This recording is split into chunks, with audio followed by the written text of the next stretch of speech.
দেখো বন্ধুরা, আমি মনে করি সৎ পথে খেতে গেলে কোনো কাজই ছোট নয়। সৎ পথে খেতে খাবো, লজ্জা কিসের?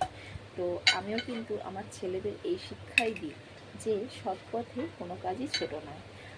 আর সেই কারণে তোমরা একটা জিনিস দেখাই, দেখো আমার ছোট্ট তুতান সে কি করছে। দেখো দেখো তোমরা, এই কাজটা আমি এনে করছি। 1000টা চাকা লাগাতে পারলে এই একটা করে পিন, এই পিনের মধ্যে, এই এক একটা গাড়ির পিনের মধ্যে এই দুটো করে, দুদিকে দুটো করে চাকা লাগাতে হবে। এই চাকা দুটো করে লাগাতে হবে। আর এই চাকা আমার তুতান দেখো এই একটা করে একদিক লাগিয়ে দিচ্ছে। ও দেখো দাদাভাই মানে আমার বাবু মাঝে মাঝে আমার লাগিয়ে দেয়। এই দেখো তোমরা, ও একটা করে লাগিয়ে দিচ্ছে, কি সুন্দর লাগিয়েছে। দেখো এতগুলো কমপ্লিট করেছে। তো তোমরা জানো, দেখেওছো আমি ঠোঙা করি, তার ফাঁকে আবার এই কাজটা এনেছি। 1000টা করতে পারলে 30 টাকা, তো করি। আর তুতানো করছে, দেখো তোমরা।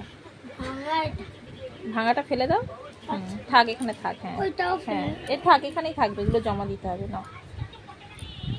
তো আন্টির সব কাজ কমপ্লিট হয়ে গেছে। টিভি দেখছিল, শরীরটা খুব খারাপ, আজকে উনি ড্রয়িং ক্লাসে পাঠাইনি। আর এখন একটু শরীরটা ভালো লাগছে, তো বলছে মা করে দেবো তোমার হাতে হাতে। তো দেখো কি সুন্দর করছে, দেখো এইটুকুনি ছেলে, দেখো কি সুন্দর করছে। দেখো দেখো কতগুলো বানিয়েছে।